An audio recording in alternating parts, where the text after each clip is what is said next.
পাশে বসে থাকতে বলছি না। আমি জানি এই ইলেকট্রিকের যুগ নারীকে মুক্তি দিয়েছে স্বামী সেবার দায় থেকে। আমি চাই কেউ একজন আমাকে জিজ্ঞেস করুক আমার জল লাগবে কিনা, নুন লাগবে কিনা, পাট শাক ভাজার সঙ্গে আরও একটা তেলে ভাজা শুকনো মরিচ লাগবে কিনা। এঁটো বাসন, গেঞ্জি, রুমাল আমি নিজেই ধুতে পারি। আমি বলছি না ভালোবাসতেই হবে।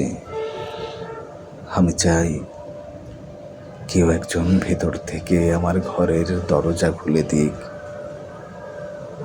কেউ আমাকে কিছু খেতে বলুক, কাম বাসনার সঙ্গী না হোক, কেউ অন্তত আমাকে জিজ্ঞেস করুক তোমার চোখ এত লাল কেন।